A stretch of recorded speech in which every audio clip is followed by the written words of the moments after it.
After that, Swami said, "You are full of body consciousness." Then I told him, स्वामी बोले, तुम तो स्थूल शरीर के अस्तित्व में फंसी हो। तो मैंने पूछा, स्वामी, इस भौतिक अस्तित्ववाद से बाहर कैसे निकलें? स्वामी ने अपनी दृष्टि मुझ पर गड़ाते हुए पूछा, तुम वाकई इससे निजात पाना चाहती हो? मैंने कहा, जी स्वामी। इंटरव्यू खत्म हो गया और हम बाहर आ गए। कुछ सालों बाद मुझे पैर में गंभीर चोट लगी। मैंने स्वयं ही पट्टी वगैरह करके प्राथमिक उपचार लिया और अस्पताल में काम करती रही, लेकिन मेरे पैर की चोट कम होने का नाम ही नहीं ले रही थी, इसलिए मुझे आराम करने को मजबूर होना पड़ा। स्वामी वृंदावन जाने वाले थे, तो मैंने सोचा कि मैं भी घर हो आऊं, आराम भी हो जाएगा, और मैंने स्वामी से आज्ञा मांगी। स्वामी की परमिशन से मैं मैसूर चली गई। वापस आकर मैं फौरन अस्पताल जाकर अपना काम संभालना चाहती थी, लेकिन बड़े सर ने कहा कि स्वामी 2-3 दिन में आने ही वाले हैं, मैं तब तक रुक जाऊं। मैं रुक गई। फिर उन्होंने कहा कि काम शुरू करने से पहले भगवान से आज्ञा लो। मैंने स्वामी को संदेश भेजा तो स्वामी ने कहा कि अभी काम पे मत लगो, मैं बोलूँगा तब शुरू करना। मैं इंतज़ार करती रही। 6 महीने हो गए, मैं इंतज़ार ही कर रही थी। सन 1999 के दिसंबर में क्रिसमस से पहले मैं बीमार पड़ गई। मुझे तेज़ बुखार हो गया था। मेरी बहन को बुलाना पड़ा मेरी देखभाल के लिए। वो आई और इसी बीच डॉक्टर अलरेजा जी ने स्वामी को मेरी तबीयत के बारे में बताया, तो स्वामी ने मेरे लिए विभूति भेजी। मेरी बहन ने वो विभूति प्रसाद मुझे लगाया और 24 घंटे के अंदर ही मेरा बुखार उतर गया और मैं बिल्कुल स्वस्थ हो गई। मैंने खाना खाया और सो गई। मैं सो रही थी कि अचानक मुझे करंट जैसा लगा पैर में और मैं साई राम चिल्लाई। मेरी बहन दौड़ के आई यह देखने कि अचानक से क्या हो गया। मैसूर से मेरा भाई भी आ गया था, वो भी हैरान था। अगले दिन सुबह दर्शन में स्वामी उसके पास आए और पूछा, क्या बात है? उसने कहा, स्वामी, शांता दीदी बीमार हैं। स्वामी ने कहा, हाँ मुझे मालूम है, शरीर को आराम चाहिए, उसे थोड़ा और रेस्ट करने दो। फिर मुझे अस्पताल ले जाया गया। उस दिन 29 तारीख थी, 29 दिसंबर। मैं आईसीयू में सकुशल थी, कोई दर्द वगैरह नहीं हो रहा था। डॉक्टर्स मिलकर मेरा परीक्षण निरीक्षण कर रहे थे, खून वगैरह निकालना चढ़ाना पड़ा इत्यादि। तभी डॉक्टर अय्यर बोले, मैडम सब कुछ नॉर्मल है, चिंता मत कीजिए। कुछ देर बाद वे मुझसे बोले, मैडम बस एक चीज़ रह गई है, इकोकार्डियोग्राम, वो भी कर लेते हैं अभी। मैंने कहा, ठीक है कर लीजिए। इकोकार्डियोग्राम से ज्ञात हुआ कि मेरे हृदय की दाई आर्टरीज में खून का थक्का जमा हुआ है। सभी को चिंता होने लगी कि अब क्या करें। उसी दौरान मंदिर में स्वामी एनेस्थीसिया विशेषज्ञ डॉक्टर पवन के सामने खड़े हो बोले, हार्ट में ब्लॉक है, सब परेशान हैं। तो डॉक्टर साहब ने पूछा, स्वामी किसे? स्वामी बोले, उस लेडी डॉक्टर को। डॉक्टर पवन दौड़े दौड़े अस्पताल आए और मंदिर में जो हुआ वह सबको बताया। उन्होंने बताया कि स्वामी ने कहा है कि जो भी आवश्यक हो वह करो। तो डॉक्टरों ने आपस में सलाह की और मुझे इंजेक्शन देने की तैयारी करने लगे। कुछ समय बाद इटली के एक हृदय रोग विशेषज्ञ डॉक्टर यूगो सेंड्री जी अस्पताल आए और उन्होंने एक और इकोकार्डियोग्राम किया। वो हैरान थे ये देखकर कि वो क्लॉट अब नहीं था, मिट गया था। हम सभी आश्चर्यचकित थे। शायद ये स्वामी की ही लीला थी। ये 30 तारीख को हुआ। सब निश्चिंत हो गए।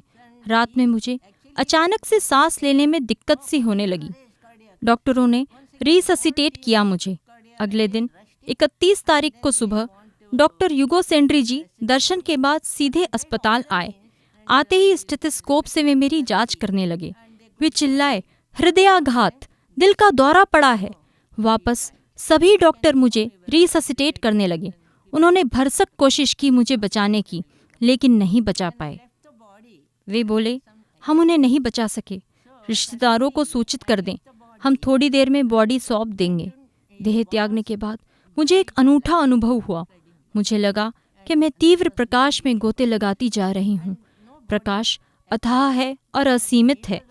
ये दृश्य मेरे मन में चल रहे थे या कहीं और, मुझे नहीं मालूम, बस अनुभूति हुई थी।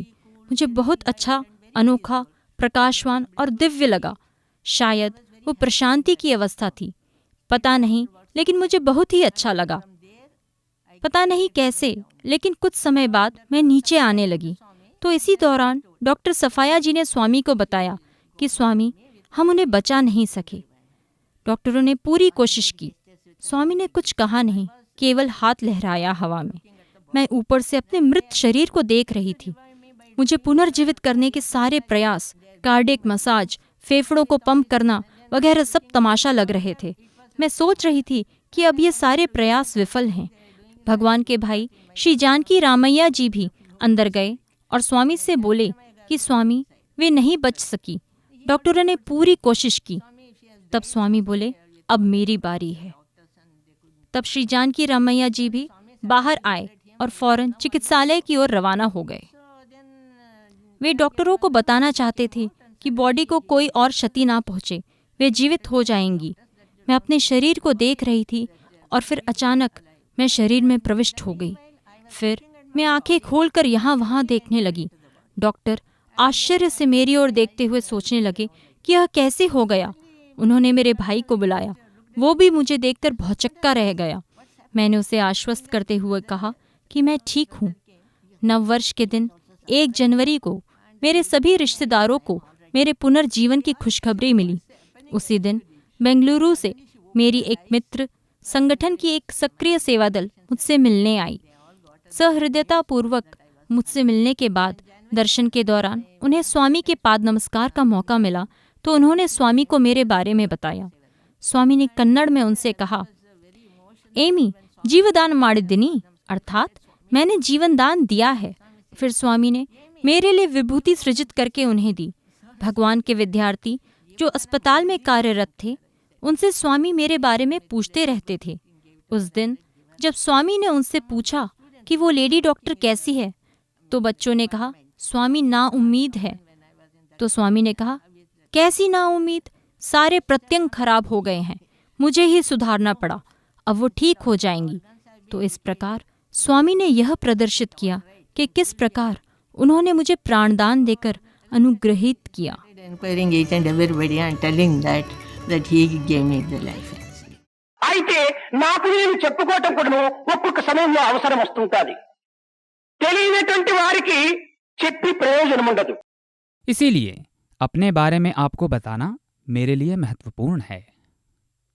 जो कुछ जानते ही नहीं, उन्हें कुछ भी बताने का कोई उपयोग नहीं। తెలిసినటువంటి వారికి చెప్పనక్కరలేదు. తెలియనటువంటి వారికి నా విజిటింగ్ కార్డు ఇవ్వటం అత్యవసరం. जो जानते हैं उन्हें बताने की जरूरत नहीं। जो जानते हैं लेकिन समझ नहीं पाते, उन्हें मेरे परिचय पत्र की आवश्यकता होती है। కనుక నేను ఈనాడు నా తత్వాన్ని గురించి మీకు చెప్పడానికి పూనుకున్నానంటే ఒక విజిటింగ్ కార్డు అందించేటువంటి యొక్క లక్ష్యం నందే మాత్రం తప్ప అనేక రకమైనటువంటి భావములతో మీరు ఊహించినటువంటి రీతిగా కాదు. इसीलिए आज अपने बारे में बताने का निर्णय आपको मेरा परिचय पत्र थमाने जैसा ही है। इसका कोई और कारण नहीं है।